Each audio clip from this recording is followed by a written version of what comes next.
और मुझे पूरा विश्वास है ये जो जम्मू यात्री भवन है ये जम्मू यात्री भवन धाम के रूप में बनेगा। ये ऐसे नहीं है कि धर्मशाला लोग आएंगे खाएंगे पिएंगे, यहाँ जो ठाकुर जी से मांगेगा उसको मिलेंगे। इस भावना से हम उनको बुला रहे हैं और उसी भावना से वो यहाँ आएंगे। जय श्री राम।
सर्वप्रथम मैं अपने एसपी साहब का राम के दरबार में आने का भगवान का आशीर्वाद बना रहे, हम इतनी ही प्रार्थना करते हैं। ये जो कार्यक्रम चल रहा है, इस कार्यक्रम की शुरुआत पहले नवरात्र से लेकर विजयदशमी तक चलेगी और इन दिनों में प्रथम नवरात्रा से लेकर दुर्गा नवमी तक रामायण का नवपरायण। नवपरायण क्या होता है कि जैसे हम रामायण का पाठ अखंड पाठ करते हैं 24 घंटे में समाप्त करना होता है, घंटे में समाप्त करना होता है, ऐसे ही मासिक परायण भी होता है जो 1 महीना बाद चलता रहता है। लेकिन नवरात्रों में प्राय नवपरायण का ही पाठ चलता है। तो भगवान राम की जो लीला है, तुलसीदास रामायण तो बहुत लिखे गए हैं, लेकिन हमारे यहाँ तुलसीकृत रामायण की ही ज्यादा कथा और चर्चा होती है। तो इस तुलसीकृत रामायण को जो है ये प्रमाणित रामायण है। वैसे तो आदि कवि वाल्मीकि जी ने जो रामायण लिखी थी वो वाल्मीकि जी कथा को तकरीबन सब लोग जानते हैं। वो एक दुराचारी था, दुष्ट था। किसी संत के दर्शन हो गए, उस संत को कहने लगा मुझे कुछ दे के जाओ। उसने कहा मेरे पास कुछ है ही नहीं देने के लिए। उसने कहा फिर, तो उसने कहा आप यहाँ जब तक मैं आऊंगा आपने राम राम का जप करते रहना, मैं आपके लिए कुछ लेके आऊंगा। उसने कहा राम राम राम बोलने में, अब अनपढ़ आदमी हो तो रामायण राम राम बोलने में मरा मरा हो गया उसका, तो मरा मरा ही बोलता रहा। तो भगवान की इतनी कृपा हो गई, आदि कवि मतलब आदि कवि का दुनिया में सबसे पहला कवि जो है वो वाल्मीकि जी हुए। कहाँ उसकी कथा जो है बड़ी लंबी कथा है। दुराचारी था, लुटेरा था, व्यसन युक्त था, लेकिन राम की कृपा से आदि कवि। और तुलसीदास जी ने जो पुस्तक लिखी, राम के जन्म के बाद पुस्तक लिखी। वाल्मीकि जी ने राम के कई हजारा साल पहले राम कथा लिखी कि इतने त्रिकालदर्शी, जैसे महात्मा होते हैं ना, उनको कहते हैं त्रिकालदर्शी। तो त्रिकालदर्शी क्या होती? 1000 साल आने वाली बात को वो भविष्यवाणी में कह देते हैं। तो वो आदि कवि तो थे, लेकिन त्रिकालदर्शी। तुलसीदास जी की ब्राह्मण थे, बनारस के रहने वाले थे।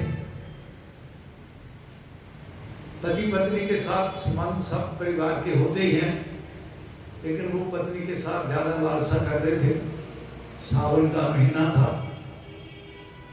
पत्नी अपने मायके में चली गई। तुलसीदास जी को विचार आया कि हम चलते हैं। तो बारिश बहुत थी, यमुना को पार किया, किसी न किसी तरीके से अपने ससुराल पहुंच गए।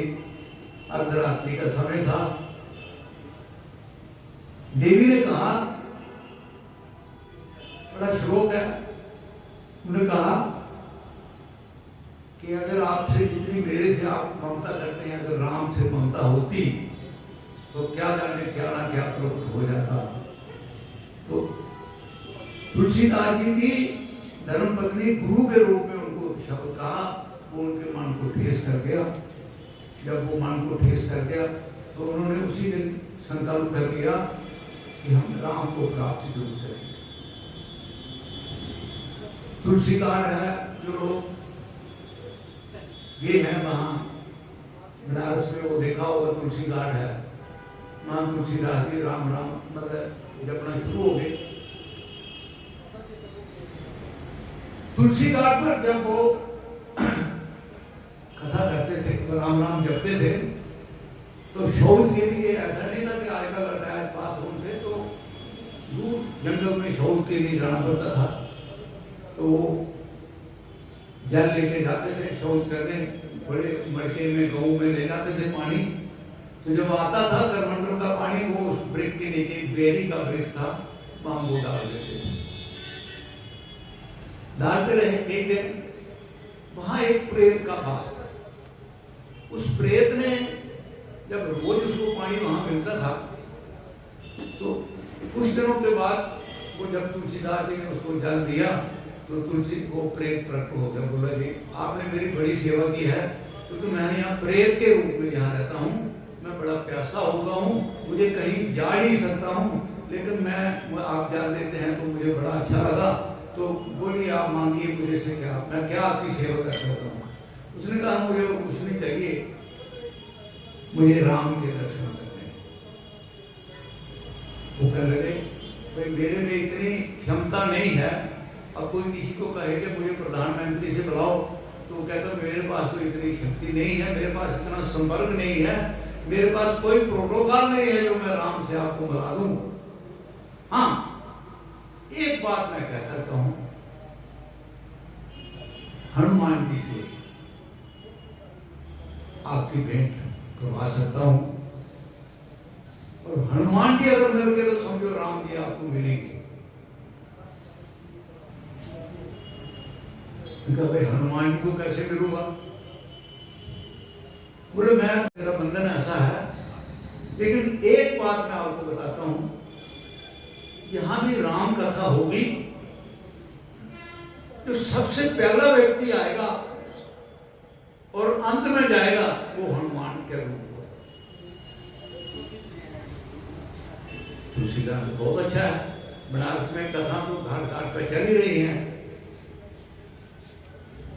उन्होंने ये संकल्प लिया, मैं पहले राम के पास पहुंचने के लिए मुझे हनुमान जी के पास जाना बहुत जरूरी है। कथा में जाना शुरू हो गए। एक कथा चलती थी वहां बनारस में, तो ऐसी कथाएं हैं कि सालों से चल रही हैं। ऐसा नहीं है कि हमारे यहाँ 5 दिन की कथा की, 2 दिन की कथा की। एक दिन एक कथा में एक बूढ़ा आदमी जब कथा प्रारंभ होती उससे पहले आके बैठता, और कथा समाप्त होने के बाद जब सब लोग चले जाते तो उसके बाद भी वो वहां पर जाता। सूरदास जी को ये समझ आ गया, यही हनुमान जी है। तो देखते रहे 2 दिन, 4 दिन, 10 दिन, 15 दिन। कुछ दिन के बाद उन्होंने ये समझा कि यही हनुमान जी का। हनुमान जी को उन्होंने एक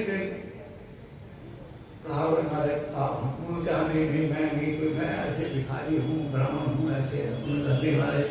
मुझे किसी संत ने ये बात कही है कि आप ही हनुमान जी के रूप में, लेकिन उन्होंने हनुमान जी की ये विशेषता है, बड़े सरल स्वभाव के देवता है।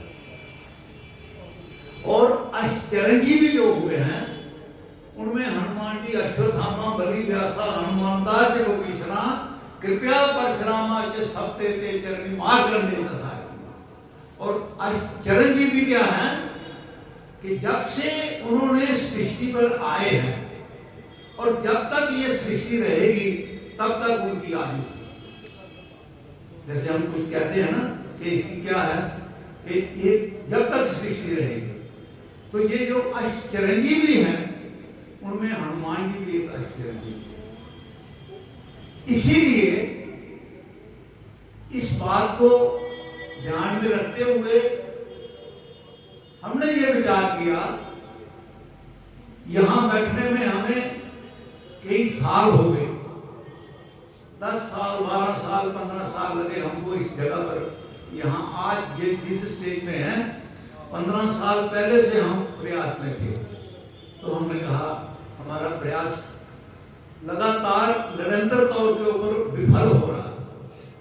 मन में संकेत आया, अपने जो बुद्धिजीवी हैं, विशेष करके राजकुमार जी से मैंने विचार किया कि हमारे यहाँ पर जो है ये बड़ी मुश्किल सी बात है हमारा स्थान बनना। तो मेरे मन में ये संकेत है कि हम यहाँ पंचमुखी हनुमान जी को विराजमान करते हैं। उनको जब विराजमान कर लेंगे तो सारे जो हमारे कष्ट हैं, जो हम 15 साल, उनका सबका निवारण हो जाए। अब सवाल आया कि जैसे किसी बड़े व्यक्ति ने कहीं आना होता है, राष्ट्रपति ने आना है, गवर्नर साहब ने आना है, प्रधानमंत्री ने आना है, तो उस जगह का शुद्धिकरण किया जाता है। सिक्योरिटी के लिहाज से, लोगों पे बैठने के लिहाज से, उनके प्रोटोकॉल के लिए एक स्थान को बड़ा सुनिश्चित किया जाता है, बड़ा डेकोरेट किया जाता है सिक्योरिटी के पर्पज से, हर तरीके से।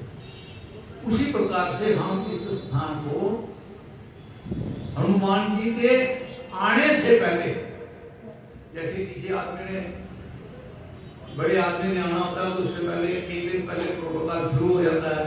उसकी सफाई का, सिक्योरिटी का, पानी का इंतजाम कहाँ होगा, उनके लिए बाथरूम कहाँ होगा, जो लोग आएंगे वो कहाँ पर रहेंगे।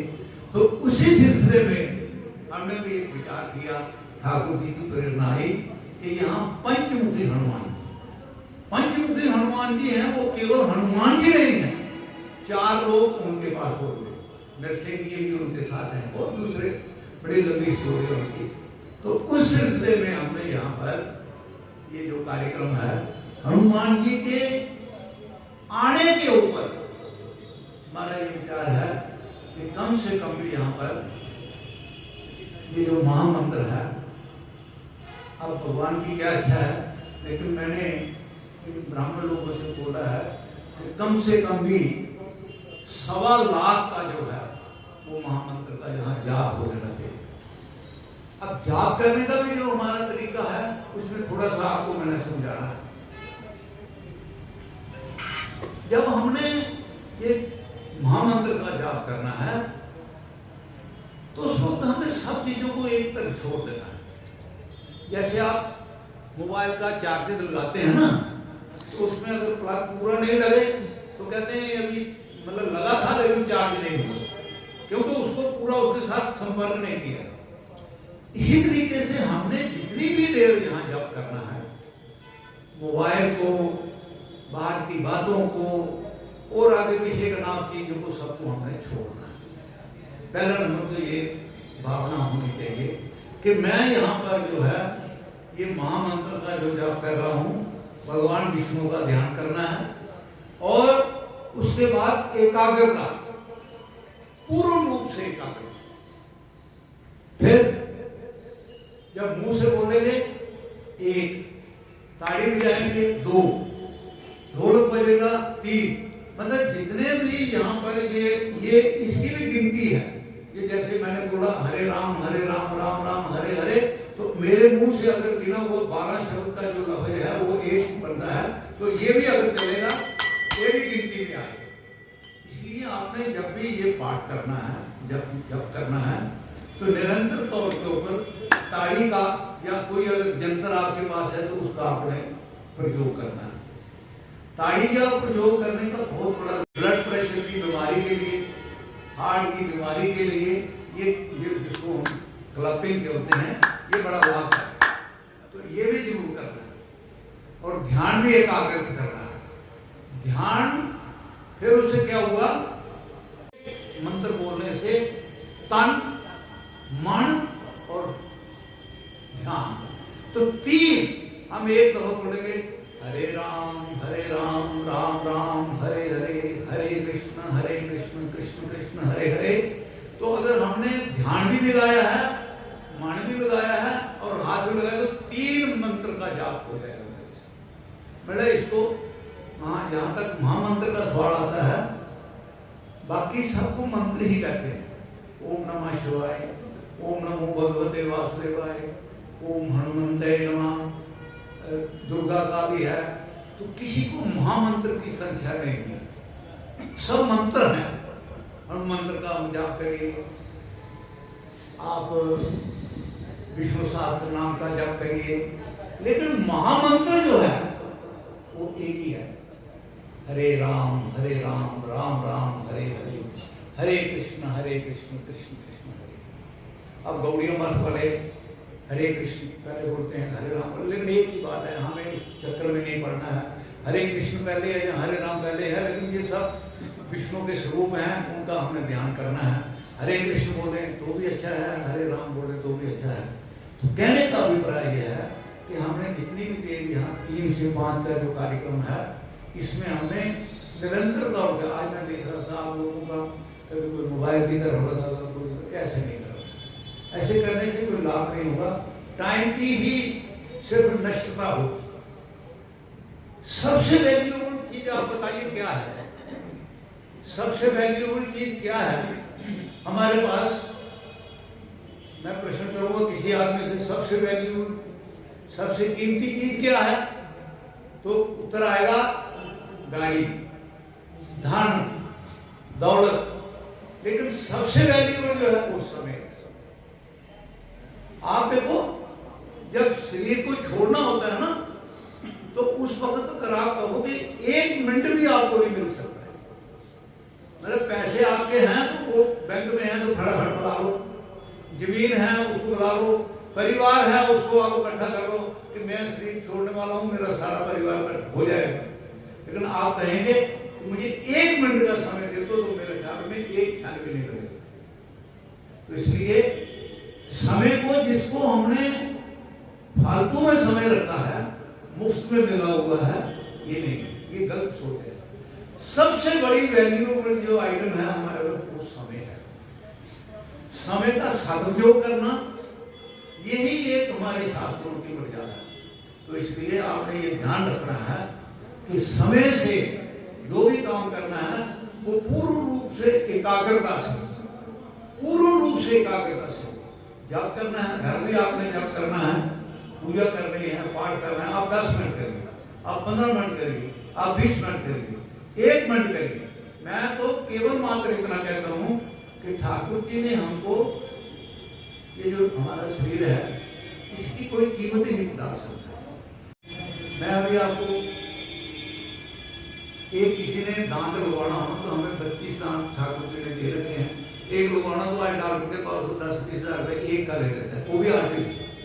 कहता है इसकी पूरी गारंटी नहीं है। हमारे शरीर के अंदर एक नाड़ी है, एक मतलब आप कहोगे मुझे किडनी चाहिए, तो हो सकता है आपकी जिंदगी के लिए वो 50 लाख रुपया मांगे, हमें 2 दे रखी है। एक आंख अगर किसी से आपने लेना है तो आप कहोगे मुझे एक आंख दे दो, तो वो कहेगा जी 20 लाख रुपया दे दो, हमें 2 दे रखी है। तो प्रभु ने हमको इतना कुछ दे रखा है, तो हम ये 24 घंटे का जो समय है, केवल मात्र 1 मिनट का, एक ठाकुर जी के लिए 1 घंटे से 1 मिनट, 24 घंटे से 1 मिनट, तो महीने में, एक दिन में 24 मिनट हो, तो 24 मिनट फिर महीने के आप गिनो, फिर साल के गिनो।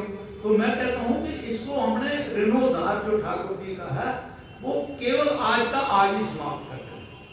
आज के लिए हमने ये संकल्प लेना है कि हमने आज से 24 मिनट के लिए बिल्कुल एकाग्रता से उस प्रभु का स्मरण करना है जिसने हमको ये सब कुछ दे रखा है।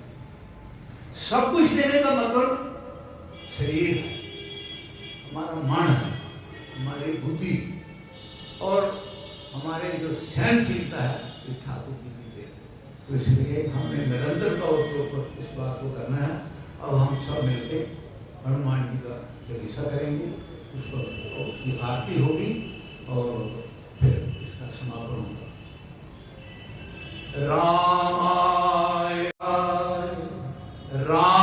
रामचंद्राय वेद से, रघुनाथ नाथाय सीतापते नमः। नीलम भूषाम कोमलांगं सीता समारोपित वामभागं, पाणौ महासाज चारुचापं, नमामि रामं रघुवंशनाथं। श्री गुरु चरण सरोज रज, निज मन मुकर सुधार, बरनौ रघुबर विमल यशु, जो दायक भय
लंका लांगे,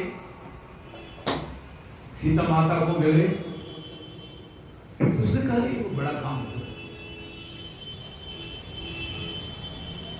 युग शास्त्र जो जन पर बाणु दियो ताहि मदन।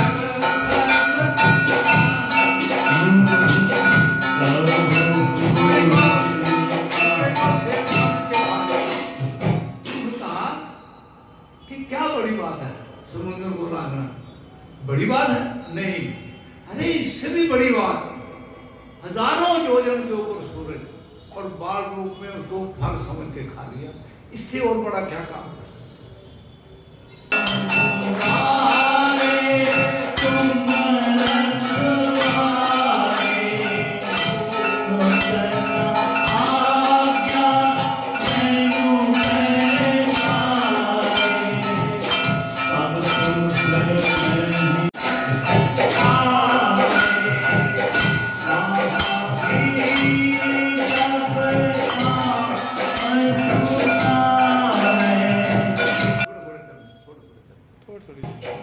भूत पिशाच क्या है? पहले ये समझ रहे हैं कि भूत पिशाच है। मानसिक बात आती है, प्रेत होते हैं, सब हमारे शरीर के अंदर, भूत में हमारे अंदर है, प्रेत में हमारे अंदर, नहीं बाहर से नहीं आते। जब हनुमान जी की कृपा होगी, आपका मन पवित्र होगा, कोई भूत पिशाच रहेगा ही नहीं, कोई बाहर से नहीं। ये कहते हैं उधर से भूत आया, उधर से प्रेत आया, उधर से चुड़ैल आया, कुछ नहीं, सब हमारे अंदर, अंतर्यामी को अपने अंदर रखा हुआ। भूत पिशाच निकट नहीं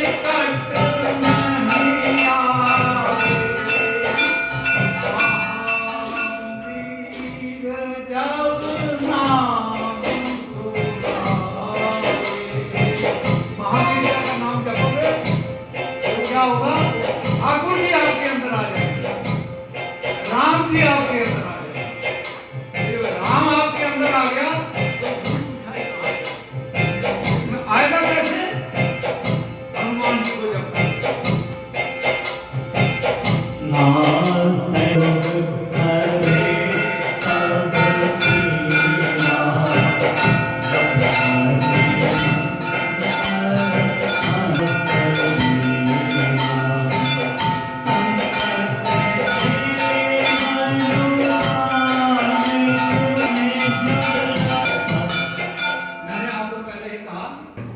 तीन ही बातें मैंने आपको कही ना पहले, वो आगे नहीं सुनो। मन क्रम वचन ध्यान जो लावे, उस पर हनुमान की कृपा होगी। और इसलिए आपसे आज में संकल्प लेना है कि हमने जब भी ठाकुर जी की आराधना करनी है, मन क्रम वचन से नहीं, और मांगना कुछ नहीं ठाकुर से। हम मांगेंगे हमें धन दे दो, तो चोर आएगा चुरा के ले जाएगा, फिर मांगेगा चाहिए चोर का निस्तार करो। तो इसलिए हमने मांगना कुछ नहीं है, हमने सिर्फ मन क्रम वचन से ध्यान करना है। वो अंतर्जामी, ठाकुर को अंतर्जामी कहते हैं। अंतर्जामी का मतलब क्या हुआ? हमारी आत्मा की सब इच्छाओं को जानता है। तो जब आप मन क्रम वचन ध्यान जो लावे, उसके ऊपर हनुमान की कृपा होगी।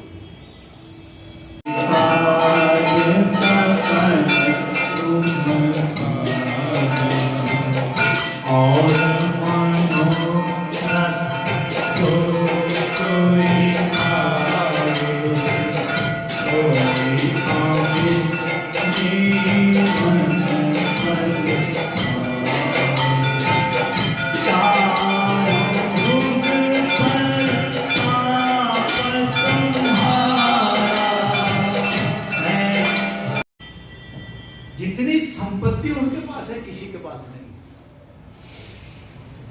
भगवान राम के पास भी संपत्ति नहीं, भगवान माता सीता के पास भी संपत्ति नहीं थी उनके पास। अष्ट सिद्धियां उनके पास थी और नावनी थी, अष्ट सिद्धि राम जी के पास, नवनिधि माता के पास। तो राम के पास अपनी ताकत है, सीता के पास अपनी ताकत, लेकिन हनुमान जी के पास दोनों, अष्ट सिद्धि नवनिधि के दाता, अस्वर दीन जानकी माता। और आपको माता ने ये वरदान दिया, उनके पास एक एक सिद्धि है। जब लंका का समापन करके अयोध्या में आए, सीता माता ने कहा कि आपने सबको कुछ कुछ दिया है, लेकिन हनुमान को आपने कुछ नहीं दिया। माता को कहने लगे, आप पूछिए ये क्या लेना चाहते हैं।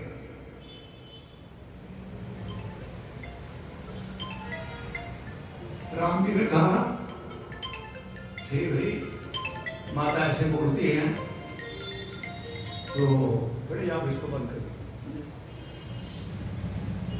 आप कोई मन कर्म नहीं करेंगे तो।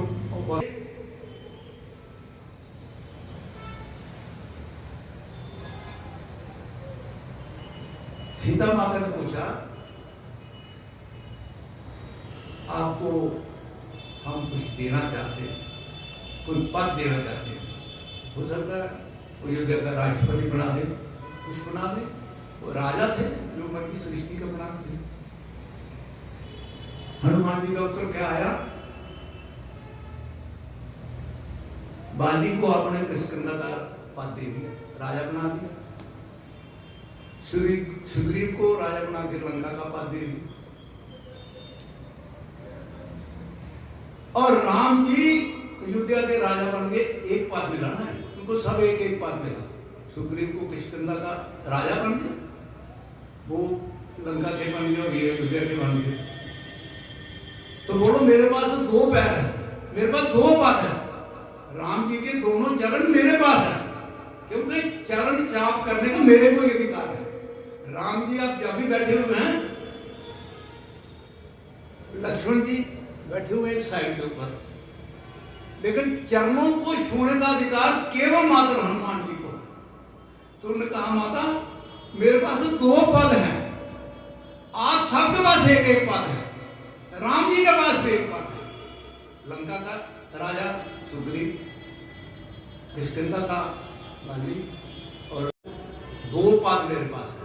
तो मुझे इससे ऊपर क्या है, जिसके पास दो पद है उसको एक पद से अच्छा है या दो पद अच्छे है। तो इसलिए बड़े बलशाली हैं, बड़े हैं, इसलिए हमने इनकी इतनी महिमा है।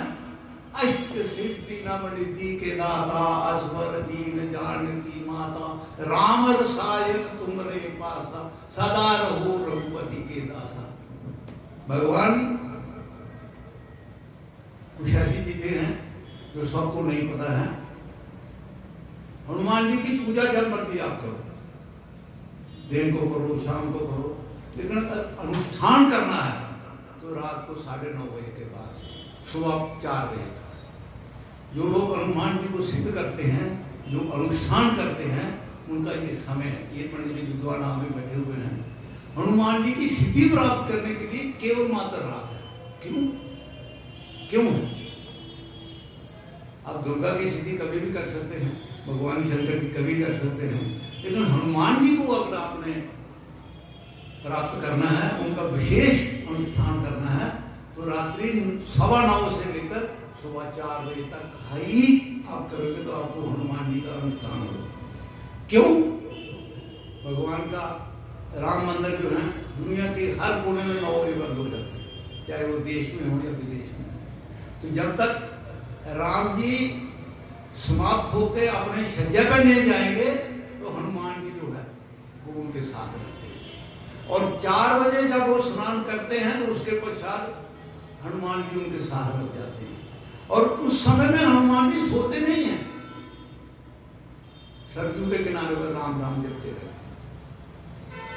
आपने किसी बड़े आदमी से बात करनी है तो आप कहते हैं उसके ऑफिस में, बोले ऑफिस में नहीं, बहुत भीड़ होती है, उस मैं बात नहीं कर पाऊंगा।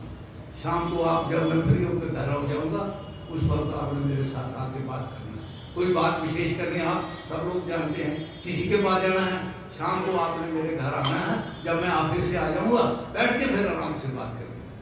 तो हनुमान जी से भी अगर आपने बात करनी है तो बैठ के अगर बात करनी है। यहाँ पर एक विचार आया, हनुमान जी की जो मूर्ति है, ये एक बैठी हुई मूर्ति आती है, खड़ी हुई मूर्ति आती है।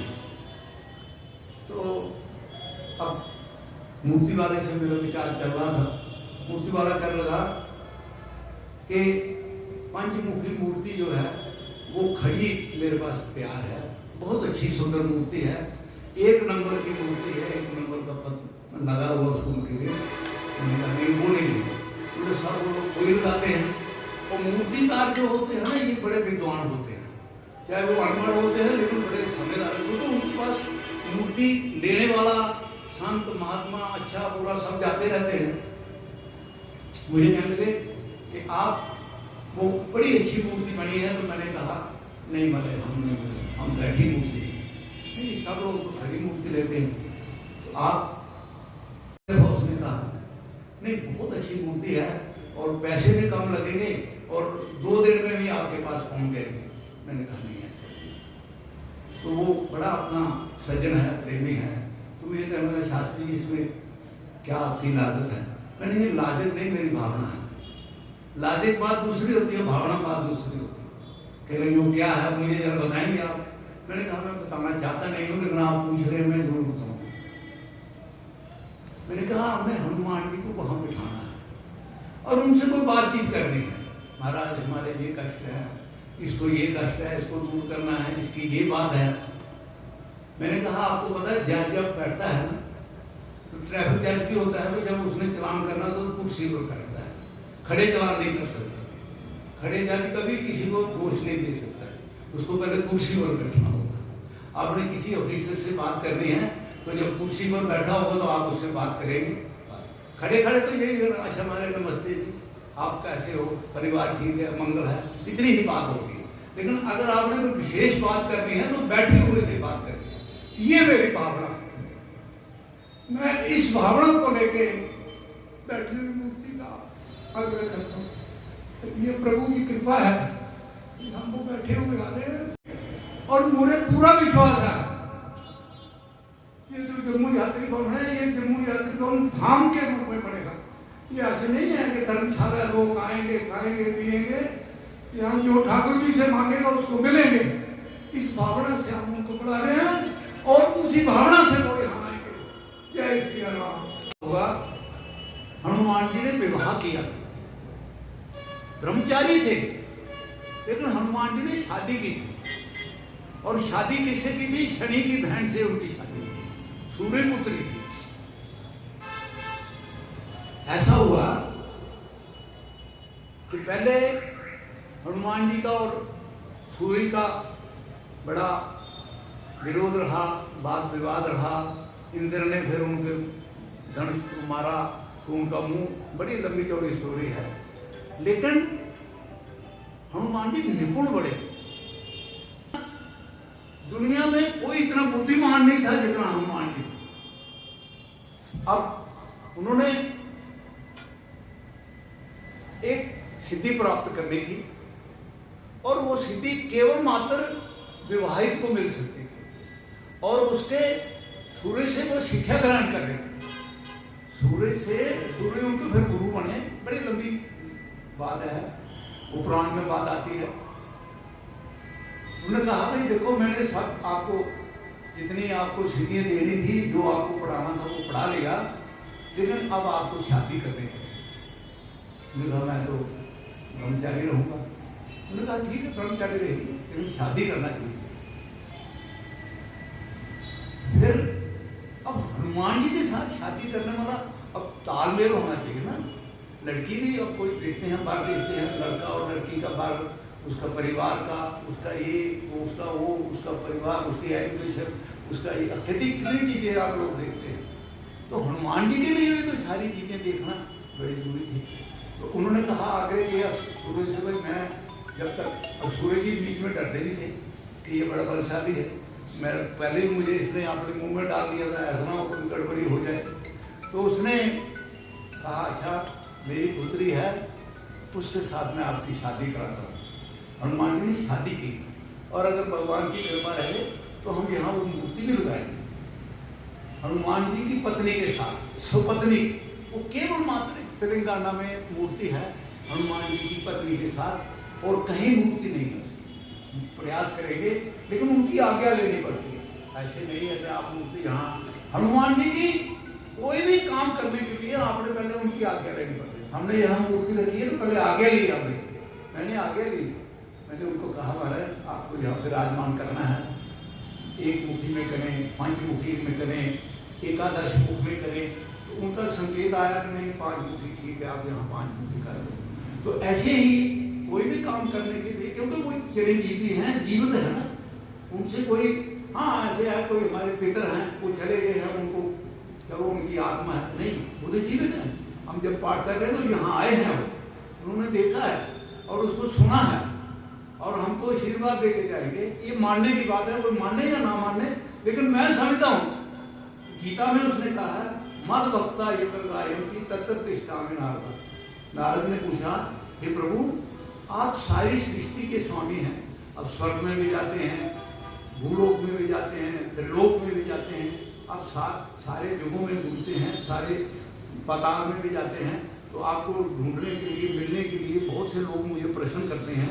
नारद जी को ही प्रश्न करते थे लोग कि हे नारद मुनि मुझे बताओ कि कौन कृष्ण जी को मिलने के लिए।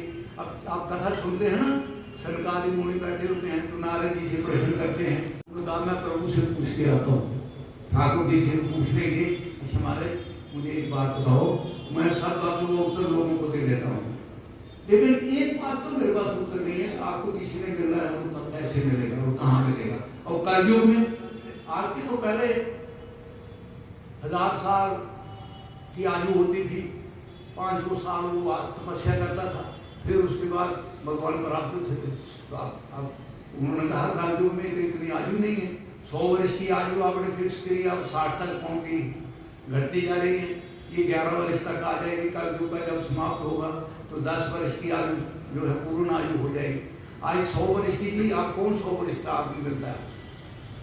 पुराने बुजुर्ग हैं, भगवान की कृपा से उनके ऊपर कोई ऐसी कृपा है, तो आज तो जब 60 वर्ष हो जाते हैं तो समझो उसको पूर्ण आयु मान लेते हैं। सीनियर सिटीजन गवर्नमेंट ने डिक्लेयर कर दिया ना, तो इसलिए मतलब सीनियर सिटीजन मतलब बूढ़ा हो गया, तो 60 साल की आप आयु हो गई ना। तो इसलिए ये जो सारी चीजें हैं, इस प्रकार की जो लीलाएं होती हैं, आज वो आरती होने वाली है। हम हनुमान जी का यहाँ पर जो विग्रह है उनको पूछेंगे, अगर वो मानेंगे तो जरूर यहाँ पर विराजमान करेंगे, लोगों को दर्शन करेंगे। अब उनको हरिद्वार में बैठना चाहते हैं, जहाँ जम्मू में बैठना चाहते हैं, हम उनसे सब पूछेंगे, उनसे आज्ञा लेंगे। अगर उनकी आज्ञा होगी तो ये स्थान उनका है, यहाँ पर आकर वो विराजमान होंगे, आप लोगों को दर्शन कराएंगे। इसलिए हनुमान के अनेक रूप हैं। अब यहाँ बड़ी चर्चा चलती है, कोई माताएं होती हैं, उनको कहते हैं कि आपने हनुमान का पाठ नहीं करना। अरे यार ऐसा कुछ, हनुमान जी मातृभक्त, और मेरा ख्याल में कुछ 40 ही लोग होंगे, ऐसे लोग होंगे जो शादी करने के बाद ब्रह्मचारी में रहते। एक परमहंस जी थे या हनुमान जी थे, और तो हमारे कोई आया नहीं इस तरीके से। तो कहने का मतलब यह है कि हनुमान जी की आराधना करने के लिए उसने कहा ना, कोई बच्चा, बूढ़ा, औरत, बीमार, शूद्र, अशूद्र, ब्रह्मचारी, दृष्टि, जो भी करेगा वो हनुमान जी का पाठ कर सकते हैं। इतने सरल तरीका।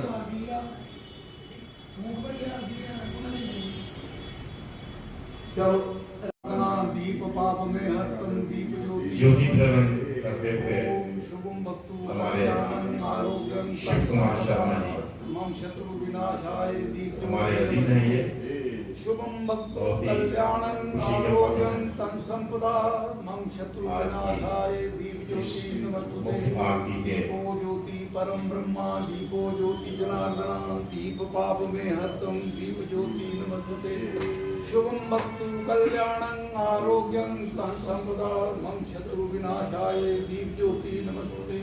राम जम्मू यात्री भवन हमारे मुख्य सेवक के रूप में जब कोई अच्छी बात दिल से निकलती है तो वो दिल को छू जाती है, और जब कोई सच्ची बात दिल से निकलती है तो वो दिल में समा जाती है।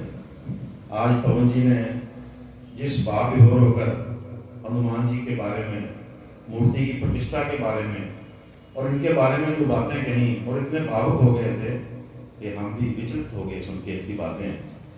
ये भगवान ने कार्य इनसे करवाना था और हमें तो सिर्फ नाम मात्र, यहाँ पर निमित्त मात्र सहयोगी बनाना था।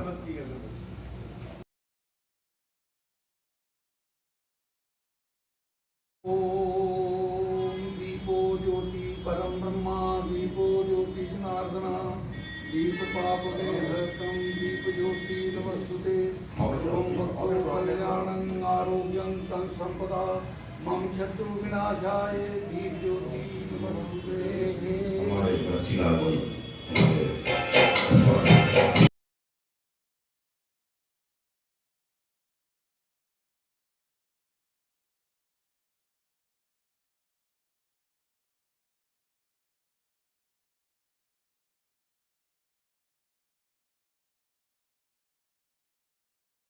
Thank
you.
शंख मध्ये शितं तोजं भ्रामतो केशवोपरि अंगलग्नं स्पर्शाणां विपो पापं विपो हरि द्यौः शान्ति अंतरिक्षं शान्तिः पृथिवी शान्तिरापः शान्तिरोषधयः शान्तिः वनस्पतयः शान्ति विश्वे देवाः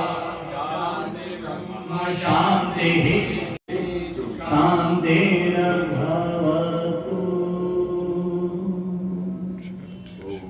सर्वे भवन्तु सुखिनः। धर्म की अधर्म का प्राणियों में विश्व का भारत वर्ष गंगा की गीता की गौ माता की रामायण जी की भागवत पुराण जी की अपने अपने माता धर्म की भाती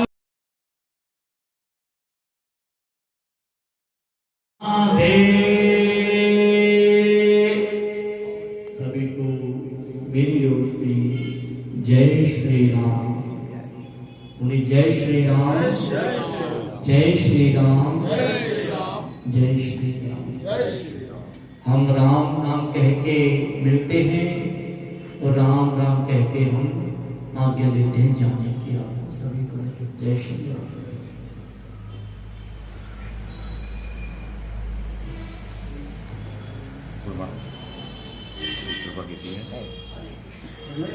सहमत दादा आप करो ना 2-4